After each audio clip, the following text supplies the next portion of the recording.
नमस्कार। Meditative wings में आप सभी का स्वागत है। आज हम आपके समक्ष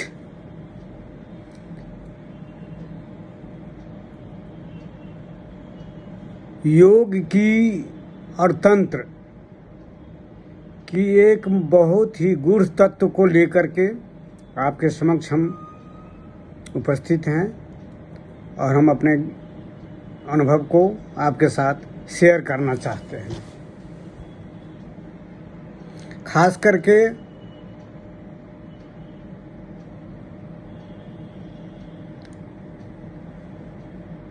जो योग साधना में लगे हुए हैं और जो सत्य का अन्वेषी हैं, इस वीडियो से उनको बहुत ही सफलता मिलेगी। क्योंकि ये तत्व जो है बहुत आदमी नहीं जानते हैं, इसलिए वो जो है इस रहस्य के बारे में वो अनभिज्ञ ही रहते हैं। मैं चेतन शक्ति, प्राण एनर्जी के संबंध में आपसे मैं अपना ज्ञान अनुभव शेयर कर रहा हूँ। हर एक ये हमारे बॉडी में चेतना शक्ति और प्राण एनर्जी वो है क्या?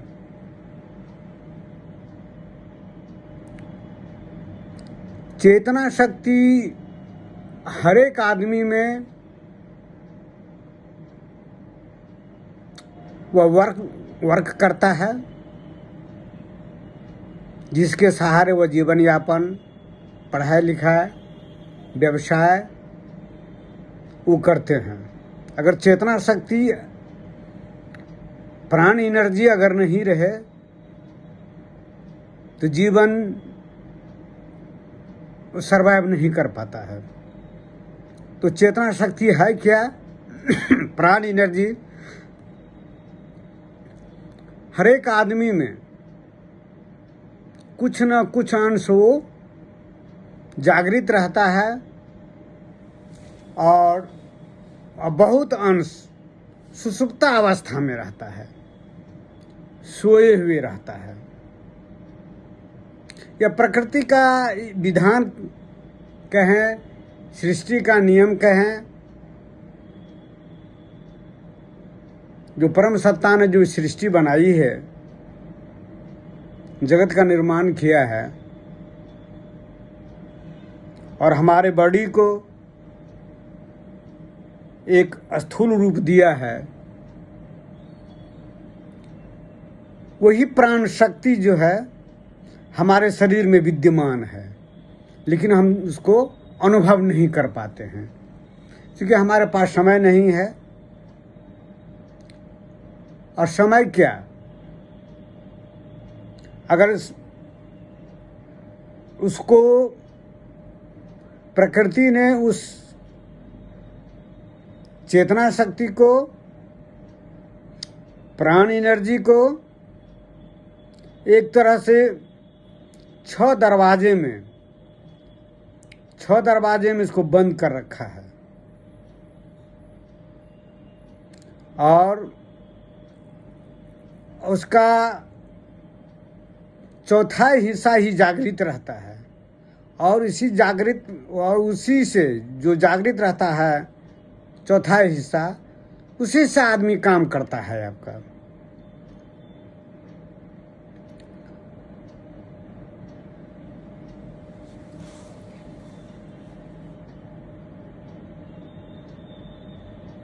प्राण एनर्जी का सुषुप्त रहना भी विकास क्रम का ही एक हिस्सा है।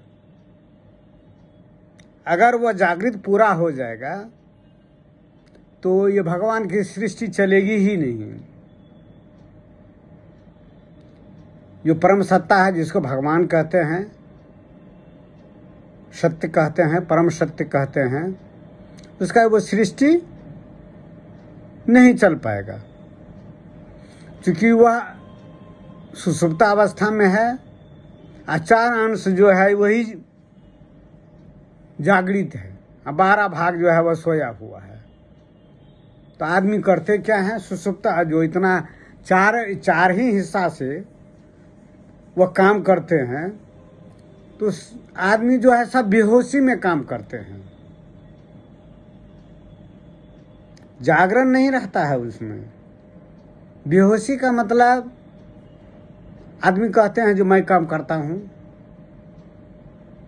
मैं मेकर हूँ फेट का, man is maker of his own fate, भाग्य का निर्माता वह स्वयं है। अपने बाहुबल पर, अपने परिवार पर का अहंग आ जाता है आपका। सुषुप्ता का कहने का तात्पर्य यही है, जो मन का जो गुण है, ये विपरीत तत्व है आपका, सत्य तत्व नहीं, विपरीत तत्व जो है उस पर हावी रहता है। आदमी कहता है वह मैं ही कर रहा हूं। यह प्राण तत्व, एनर्जी, जिसको तंत्र में कुंडलिनी शक्ति का रूप दिया है, वो योग में, योग की भाषा में वो चेतना शक्ति है, प्राण एनर्जी है, और तंत्र में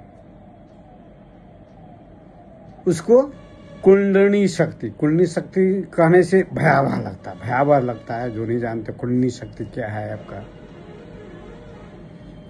वह प्राण एनर्जी जो है आपका, चेतना शक्ति हमारे मूलाधार में, मूलाधार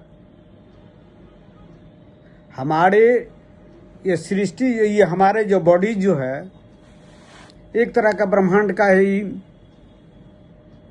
अभिव्यक्ति है।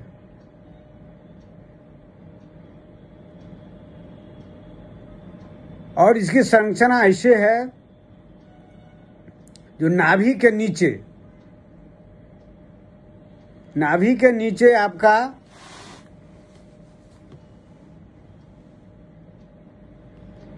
जनन इंद्र के नीचे जो है मूल आधार, और उसके ऊपर है आपका स्वाधिष्ठान, उसके ऊपर है आपका मणिपुर चक्र, उसके बाद जो है अनाहत चक्र, कंठ में विशुद्धि चक्र, और यहाँ भ्रिकुटी में आज्ञा चक्र, और यहाँ पर आपका शास्त्रा। इतना दरवाजे को ही जो है उसको हमारे प्राण शक्ति के ऊपर में है, यह स्तर है आपका चेतना शक्ति, कुंडलिनी शक्ति के ऊपर में इतना जो है दरवाजे है आपका। और हमारा जो है चेतना शक्ति, प्राण शक्ति, मूलाधार हमारे आधार को जकड़े हुए है, हमारे आधार को जकड़े हुए है। जकड़ने का क्या मतलब हुआ, जिस संसार का जो है आपका ममत, आसक्ति, अष्टपाश जिसको कहते हैं, काम, क्रोध, लोभ, मोह, मद, मत्सर, ये जो संसार का जो है आपका प्रपंच जो है आपका, वो हावी रहता है। और चेतना शक्ति बस जहाँ पर जिस स्तर पर चेतना शक्ति प्राण एनर्जी रहता है, वहीं पर भी मन रहता है आपका।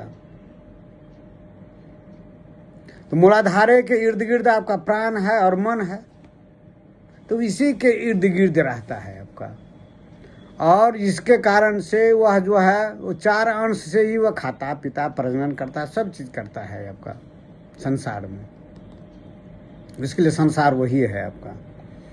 इसीलिए आप देखेंगे हर एक आदमी का स्वभाव अलग अलग रहता है। कोई ज्ञानी रहता है, कोई अज्ञानी रहता है, कोई मूर्ख रहता है।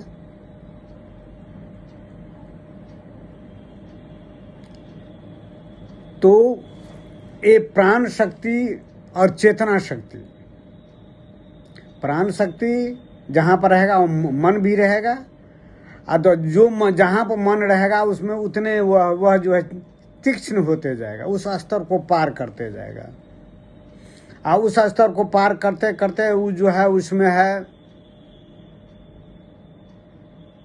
तमह से राजा, राजा से सत्वगुण में आ जाता है। वो ये विकास का क्रम है, हर एक आदमी का विकास का क्रम है।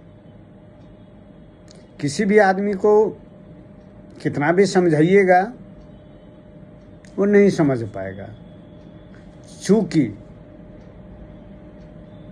उसका मन शक्ति जो है वो उतना तीक्ष्ण और उस स्तर पर नहीं पहुंचा है,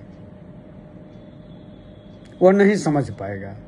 जैसे हम अभी बोल रहे हैं, हम आपके साथ अपने अनुभव को शेयर कर रहे हैं। जो भी जितने भी वीडियो देखेंगे सबका असर अलग, सभी आदमियों पर असर अलग अलग होगा, क्योंकि सभी आदमी का स्तर अलग अलग है। सभी आदमी का प्राण शक्ति और मन शक्ति एक स्तर पर नहीं है। किसी का मूलाधार में रहेगा, किसी का स्वादिष्ठान चक्र पर रहेगा, किसी का मणिपुर में आ जाएगा, अनाहत में आ जाएगा। विशुद्धि चक्र यहाँ पर क्या है? ये अंतरिक्ष, अंतरिक्ष है, स्पेस। आप जानते हैं ना, स्पेस, अंतरिक्ष, जो अंधकार सा प्रतीत होता है यहाँ पर है। और फिर यहाँ पर अज्ञान चक्र है। अज्ञान चक्र क्या है? यह संसार, यह ब्रह्मांड का यह जो है प्रवेश द्वार है, खिड़की जिसको कहते हैं। यहाँ से व्यक्त में आ जाते हैं, जो भी संसार है व्यक्त में है, और यहाँ से ऊपर जाते हैं तो अव्यक्त हो जाते हैं। ये भ्रिकुटी, ये अज्ञान चक्र, जिसको कि थर्ड आई कहा जाता है। योग की भाषा में इसको शिव नेत्र भी कहते हैं।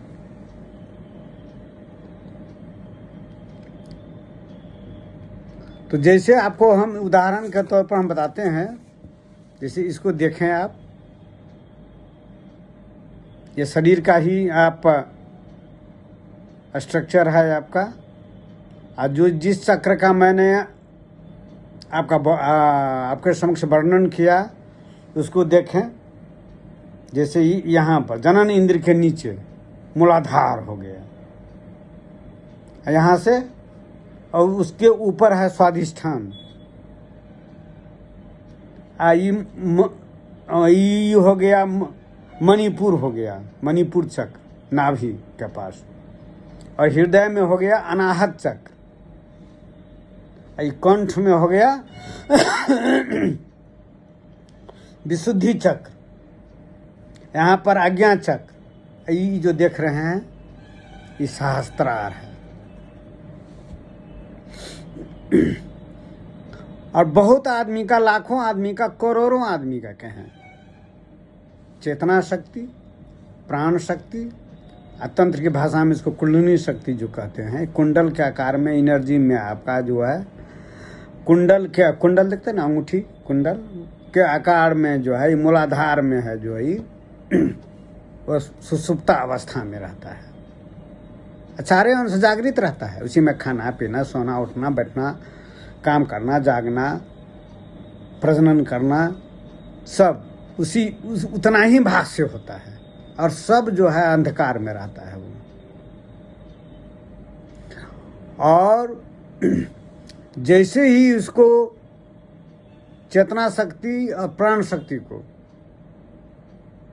आप जागृत करेंगे, जागरण भी, जागरण का मतलब क्या है? होशपूर्ण काम करना, बोधपूर्वक काम करना, बेहोशी में नहीं काम करना।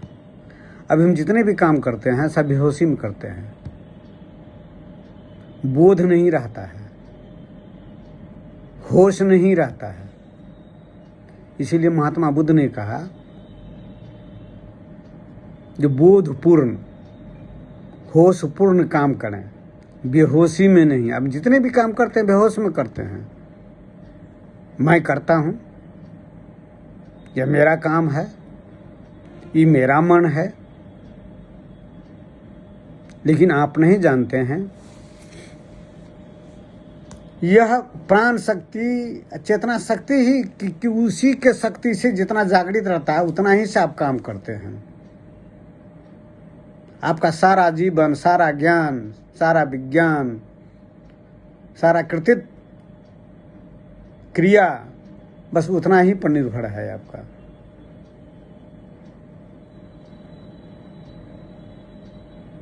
और एक हर एक पदार्थ में आपका है, लिविंग एंड नॉन लिविंग। जड़ चेतन में भी है आपका।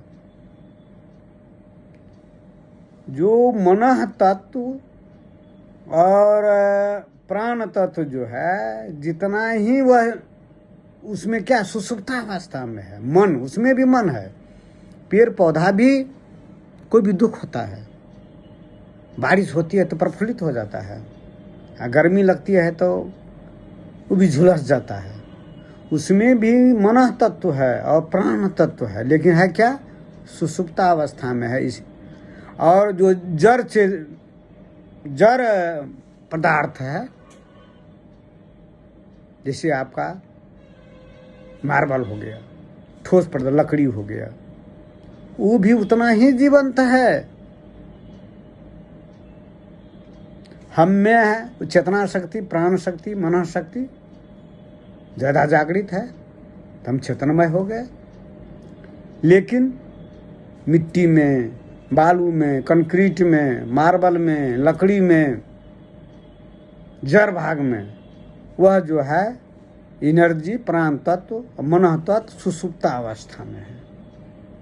इसीलिए उसमें हलचल नहीं होता है, लेकिन है वो भी वही है। योगी और महायोगी जो है, ऋषि मुनि,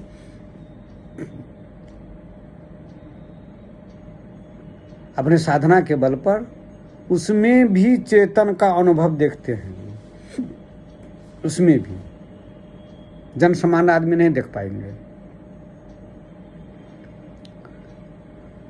तो ये प्राण तत्व और कुंडलिनी शक्ति, यह धर्म का बहुत ही गुरु रहस्य है आपका। और इसको जागृत करने के लिए हमारे दो है, योग और तंत्र है आपका। योग में है आपका ध्यान के बल से, योगिक क्रिया के बल से, और तंत्र में सबकी स्वीकारक्ति और समर्पण के बल पर भक्ति और पुरुषार्थ। भक्ति से भी होता है और पुरुषार्थ मतलब क्या, योगिक क्रिया से। वही प्राण ऊर्जा जो सुषुप्त है मूलाधार में, मूलाधार को जकड़े हुए है। मूलाधार को जकड़ने से क्या होता है, पृथ्वी का गुरुत्वाकर्षण शक्ति और ये सारे समाज का जो है उसमें आकर्षण में बंध जाता है। वो ऊपर नहीं उठ पाता, उतना ही सोचता है, क्योंकि ऊपर उसको तो 6 दरवाजे में उसको अवरोध खराब हुआ है प्रकृति के द्वारा, सृष्टि निर्माता के द्वारा। और जब उसको जागरण होता है और ध्यान, योगिक क्रिया मतलब ध्यान करने पर मन और प्राण का जो कर्षण करने पर ऊर्ध्वगामी जो होता है प्राण और मन, तो धीरे धीरे धीरे जो है सभी चक्रों को पार करते करते तब अज्ञान चक्र में पहुंचता है। यहाँ ये तो हो गया विशुद्धि चक्र, अज्ञान चक्र में पहुंचता है धृगुटी पर, जिसको थर्ड आई कहते हैं। जब वो चैतन्य हो जाता है, ये हमारे आँख जो है स्थूल चीज को ही देखता है। स्थूल चीज जो आपको दिखाई पड़ता है, ठोस लेकिन ये अज्ञात चक्र जब चैतन्य हो जाता है, उजागरण हो जाता है, प्राण शक्ति मनोशक्ति वहाँ पहुँच जाता है, चैतन्य हो जाता है, तो वो अभौतिक सत्ता को देखने लगता है। वो अज्ञान चक्र, थर्ड आई, भ्रिकुटी जिसको कहते हैं, वो आपको अभौतिक सत्ता सूक्ष्म जगत को देखता है। ये हमारा शरीर है ना, ये स्थूल है, ऊपर से लगता है, और इसी के आकार प्रकार का भी हर एक आदमी में सूक्ष्म शरीर जो है वह जो है समाहित है आपका। और ध्यान करने पर सूक्ष्म शक्ति, जिसको प्राणायाम कहते हैं ना, प्राणायाम का मतलब क्या हुआ? प्राण का विस्तार। प्राण का विस्तार कैसे होगा?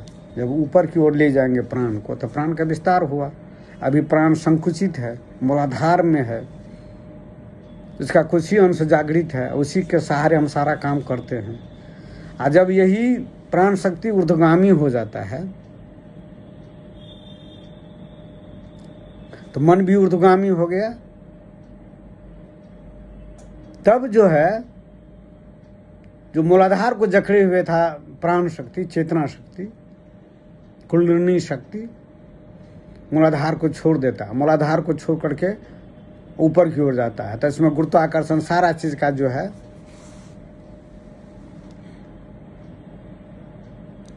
वो ऊपर उठ जाता है। तो जिसको कहते हैं ना अनाशक्ति भाव, ये कहने से नहीं होता है, अनविस्मरण होता है। कितना भी धर्म ग्रंथ पढ़ लीजिएगा, वेद वेदांत उपनिषद गीता, कुछ समझ में नहीं आएगी। क्यों? क्योंकि आपका मन उस स्तर पर नहीं पहुंचा है। आपका मन प्राण दोनों निचले स्तर पर है, सूक्ष्म नहीं है वो। और सूक्ष्म चीज को समझने के लिए प्राण और मन को भी सूक्ष्म होना पड़ेगा।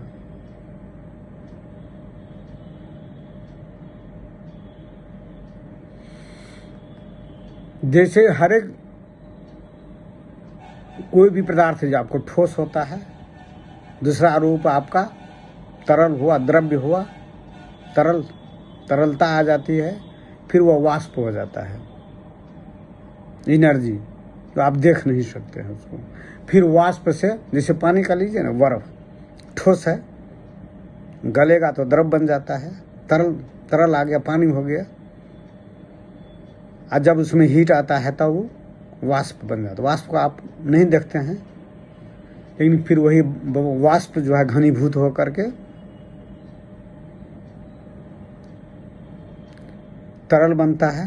और जब फिर ठंडा होने पर और टेम्परेचर बहुत डाउन हो गया, शून्य से कम हो गया, तो बर्फ हो जाता है। तो इसी ढंग से जो है ये प्राण ऊर्जा जो है, मन जो है, यही मूलाधार में रहने के कारण, नीचे में रहने के कारण यह स्थूल है आपका। ये सारा चीज को स्थूल देखता है,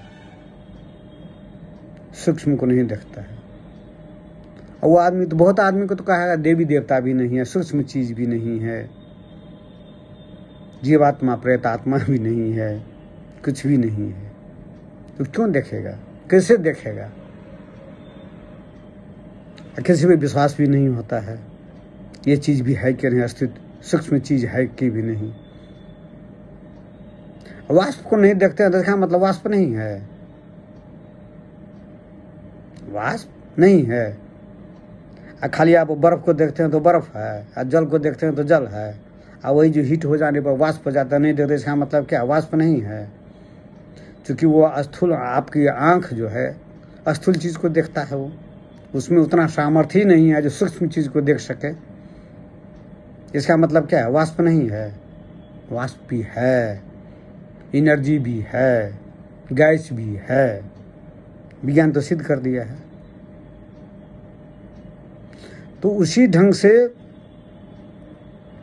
जब आपका अज्ञान चक्र, प्राण एनर्जी, जिसकी चेतना शक्ति कहते हैं, जिसको तंत्र की भाषा में कुंडलिनी शक्ति कहते हैं, जब उत्थान होते होते होते अज्ञान चक्र पर पहुंचता है तो जो जिस भाग गर्म हो जाता है ना ध्यान के बल से, तो समझिए जो वो चक्र जागृत हो गया। उस चक्र को गर्म होना ही समझिए जो वो चक्र जो है जागृत हो गया, चैतन्य हो गया। और अज्ञान चक्र को जागृत होने पर वहाँ पर अगर प्राण और मन पहुँच जाता है, प्राण और मन पहुँच जाता है, वह चैतन्य हो जाता है, थर्ड है, तो वह सूक्ष्म चीज को देखता है, अभौतिक सत्ता को देखता है। उस अवस्था में आप सत्य को देखेंगे, सूक्ष्म चीज को देखेंगे, देवी देवता को भी देखेंगे। सभी अपने अपने धर्म का जो इष्ट जो हैं, जो मानते हैं, उनको दिखाई पड़ेगा। वो अज्ञान चक्र देखता है, वो सूक्ष्म चीज को देखता है। ये आंख जो स्थूल चीज को देखता है। तो चेतना शक्ति, प्राण एनर्जी, तंत्र की भाषा में जो कुंडलिनी शक्ति कहते हैं,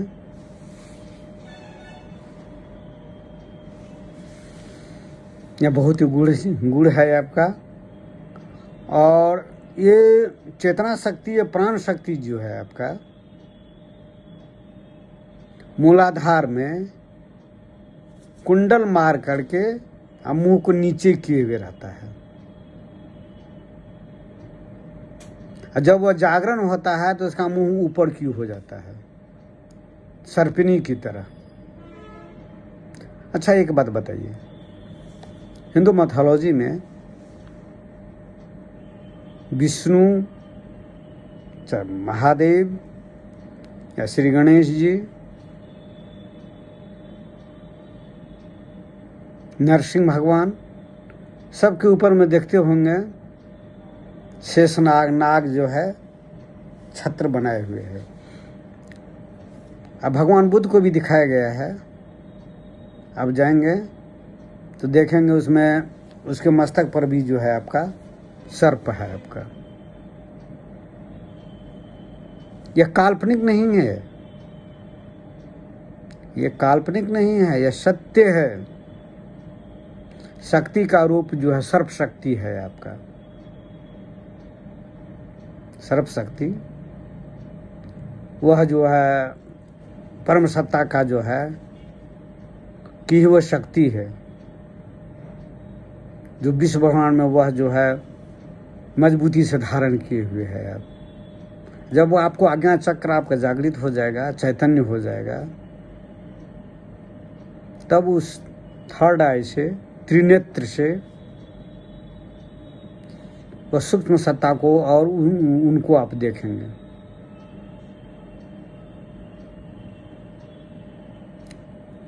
और योग साधना करने पर जब ये प्राण, मन, चेतना शक्ति जो ऊपर चढ़ता है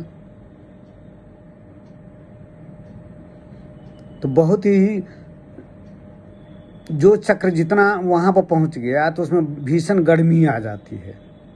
इतनी गर्मी आ जाएगी जैसे लगेगा जो हमको टेम्परेचर बढ़ गया, बुखार लग गया।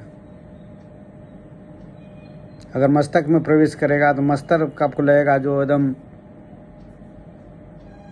पूरा उसको बेध रहा है।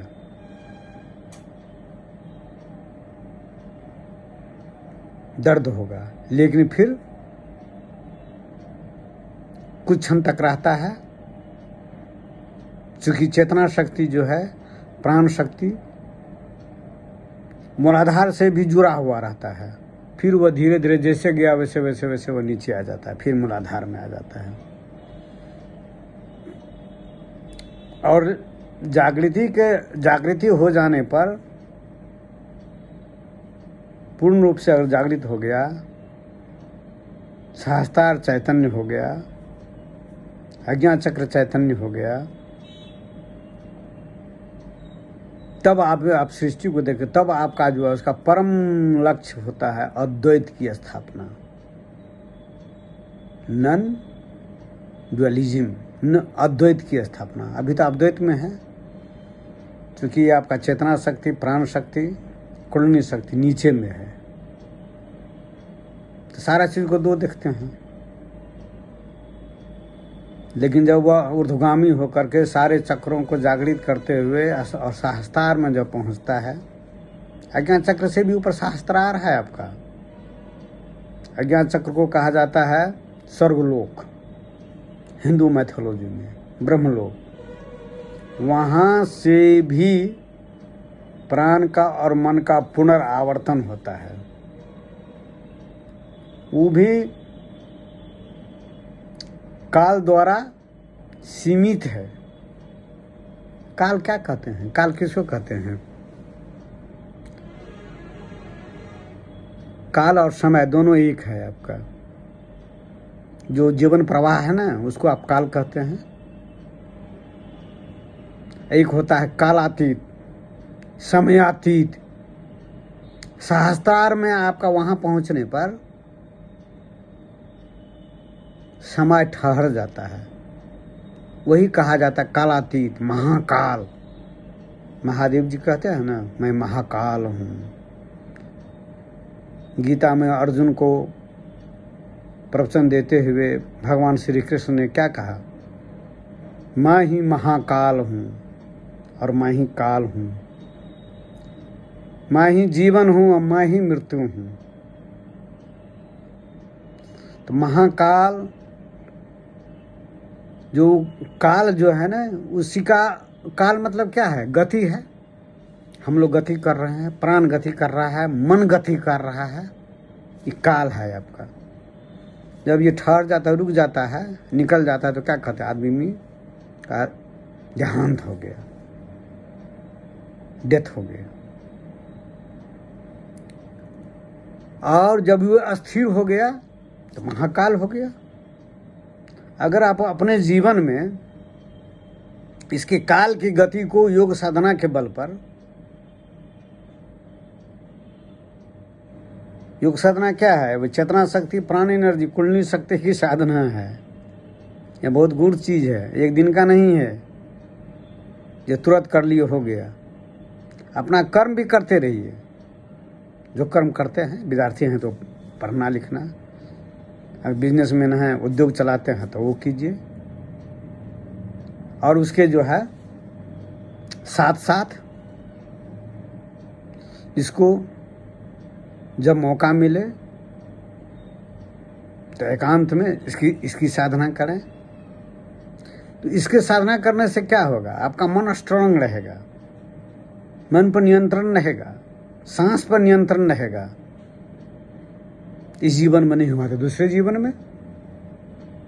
जीवन तो शाश्वत है आपका, जीवन तो आपका शाश्वत है। ये शरीर पंच महाभूत जो है, वो विकास करते करते करते जो है बच्चा से जवान, जवान से वयस्क, पौढ़ावस्था, यह तो उपकरण है। वह छीन होकर के आदमी जो है जब देहांत हो जाता है तो उसको जला दिया जाता है, तो पंच महाभूत में मिल जाते हैं। लेकिन जो इस शरीर में जो वास कर रहा है, काम कर रहा है, प्राण शक्ति, मन शक्ति और आत्म शक्ति, उसका नाश नहीं होता है। तो उसका जीवन का सतत प्रवाह है आपका। योग साधना में आप जब आपका चेतना शक्ति, प्राण शक्ति, कुंडलिनी जागरण जो है पूरा हो जाएगा, तब तो आप देखेंगे जो शरीर अलग है, मैं अलग हूँ। अभी स्थूल शरीर से सूक्ष्म शरीर एकदम संयुक्त है। योग साधना क्या है? सूक्ष्म शरीर की ही साधना है। आप करते किससे हैं? ये स्थूल शरीर से करते हैं। सूक्ष्म शरीर चिपका हुआ है, जुटा हुआ है, आप नहीं देख पाते हैं। लेकिन योग साधना के बल पर सूक्ष्म शरीर की साधना, उसका विकास होता है। वासनामय शरीर रहता है, जिसको इच्छा, कामना, वासना, यही तो आगमन का, आवागमन का कारण है। सूक्ष्म शरीर, मनोमय शरीर, मनोमय शरीर के ऊपर में है, स्ट्रक्चर जो ऊपर में है वो भी एनर्जी में कन्वर्ट हो जाता है, निराकार हो जाता है। असाधना होता है इस शरीर के माध्यम से।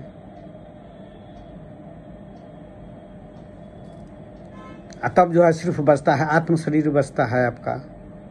वासनामय शरीर का छीन हो गया, सूक्ष्म शरीर भी नहीं रहा, मनोमय शरीर भी नहीं रहा जो शरीर को धारण किए हुए था। तो बचेगा क्या? आत्म शरीर। आत्म शरीर क्या है? प्रकाश की अणुओं से बना हुआ है आत्म शरीर, ब्रह्म शरीर जिसको कहते हैं, परमात्मा शरीर। अब तो परमात्मा हो जाते हैं। अभी आपको लगता होगा जो मैं एक आदमी हूँ, कुछ नहीं कर पा रहा हूँ, जहाँ हाथ डालता हूँ वहीं असफल हो जाता हूँ। ये तो होता है आपका प्राण शक्ति और चेतना शक्ति जो जिस स्तर पर है, और जो प्रारब्ध भी तो कुछ है आपका।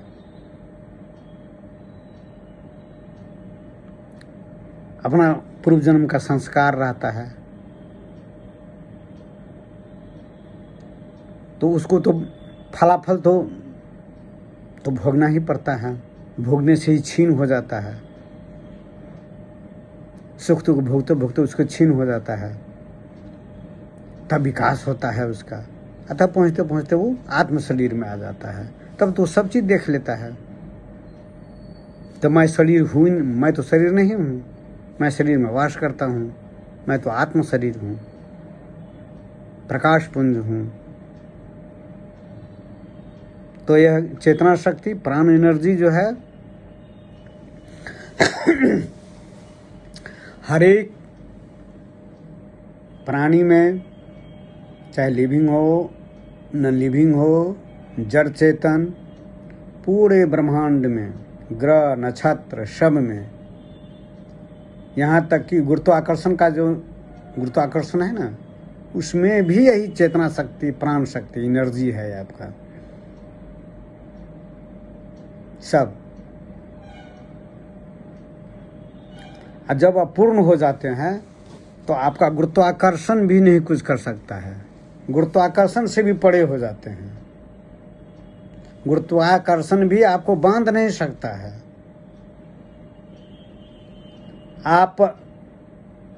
आपकी जो चेतना शक्ति है, एनर्जी है, वो आत्ममय हो गया। उसके लिए गुरुत्वाकर्षण शक्ति क्या रहा? स्पेस, अंतरिक्ष कुछ भी नहीं रहा। आप तो शून्य में स्थित हो गए। अब फिर आ गए, नीचे आ गए। ऊपर जाना, नीचे आना, प्राण शक्ति, चेतना शक्ति क्या है? जब तक आप जिंदा हैं, ये शरीर है आपका, तो आपको मूलाधार से जुड़ा हुआ रहता है। सहस्त्रार में जाता है, अब फिर नीचे आ जाता है मूलाधार में। मूलाधार में आएगा तब ना हम काम करेंगे, खाएंगे, पिएंगे, सोएंगे, कर्म करेंगे। यह तो प्रकृति का बना हुआ है। प्रकृति मतलब क्या? परमाणु शक्ति।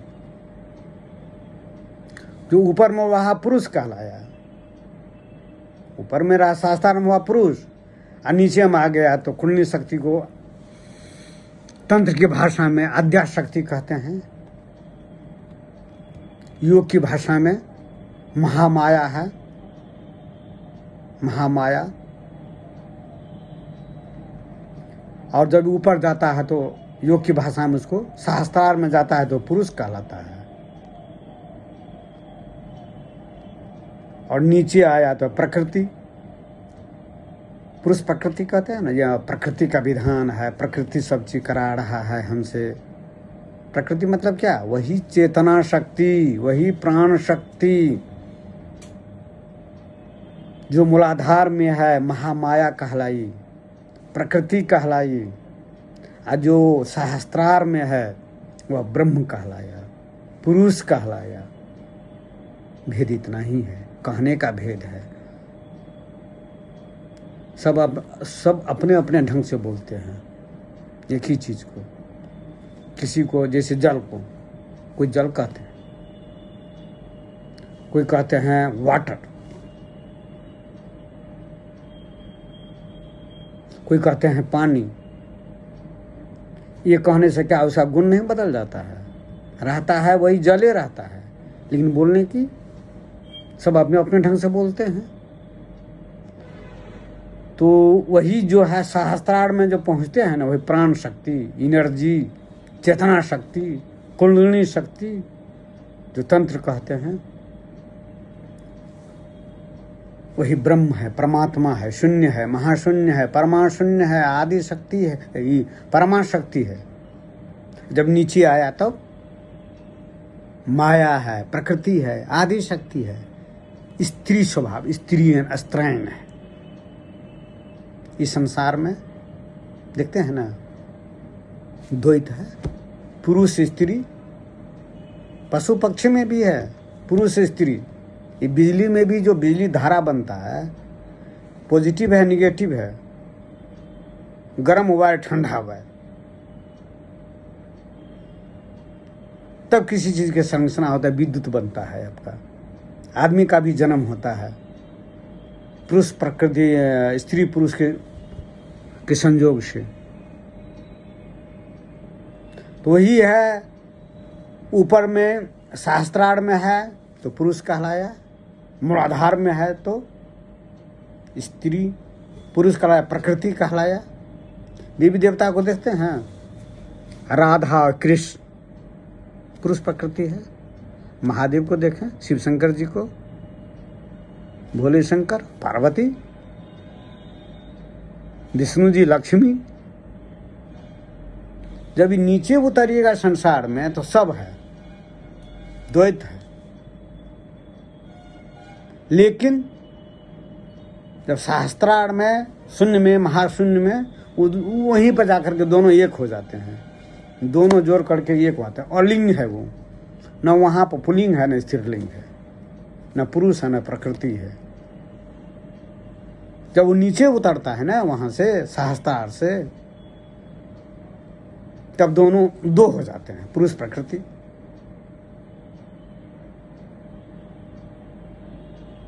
ब्रह्म माया दो हो जाते हैं। तो वही प्राण शक्ति का खेल है आपका, चेतना शक्ति का खेल है। ये विषय जो है बहुत ही गूढ़ है आपका, एक दिन का नहीं है। ये साधना जो है जीवन की साधना है। उस सन्यासियों के लिए, योगियों के लिए यह मार्गदर्शन का काम करेगा आपका। यह किसी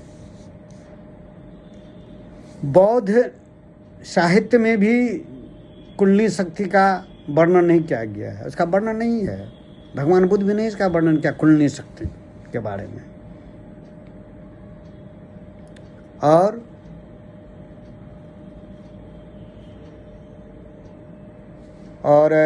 महावीर, जैन में भी आपका नहीं है, आपका कुंडली शक्ति वर्णन नहीं है। कुंडली शक्ति मतलब चेतना शक्ति, प्राण शक्ति, ऊर्जा, एनर्जी, ये वर्णन नहीं है। यह तंत्र में ही है, इसको वर्णन है आपका। तंत्र में इसका बहुत ही वर्णन किया गया है आपका कुंडली शक्ति का।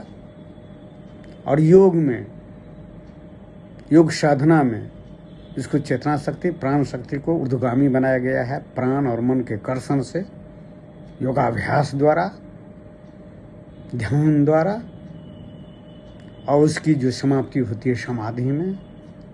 समाधि में जो है सब शांत हो जाता है, प्राण भी और मन भी अस्थिर आ जाता है। तब अस्थिरा अवस्था में ही वह जो अलिंग है, लिंग नहीं है वहाँ पर, न पुल्लिंग है न स्त्रीलिंग है, कुछ भी नहीं, अनाम है, कोई नाम नहीं है। वही परम सत्ता का जो है को उपलब्ध हो जाता है। वो न वहाँ पर मन है, मन भी नहीं है, सांस भी नहीं है, ज्ञान भी नहीं है। वह ज्ञानातीत अवस्था है, अनुभवातीत, अनुभव भी नहीं होगा कहाँ है, किस अवस्था में थे, कैसे थे, वो कौन करता है? अनुभव कौन करेगा? मन ना, बुद्धि ना। वहाँ पर बुद्धि है ही नहीं, मन भी नहीं है, तो कौन करेगा? अनुभवातीत अवस्था है, ज्ञानातीत अवस्था है। ज्ञान त्यान सब छोड़ छाड़ दीजिए। ज्ञान विज्ञान जानकारी सब है संसार के लिए है। वहाँ पहुँचने पर ज्ञान भी जो है नहीं रहता। ज्ञानातीत अवस्था है, भावातीत है, कर्मातीत है। कर्म भी नहीं वहाँ पर है, शांत मौन अस्तित्व के साथ दर्शन। बस यही। तो आज यही, बस इतना ही आपके समक्ष मैंने चेतना शक्ति, प्राण शक्ति, कुंडली शक्ति का विशद वर्णन किया। हम फिर दूसरे अगले दिन आएंगे दूसरे अध्याय को लेकर के। तब तक आप सबको मेरा नमस्कार, धन्यवाद।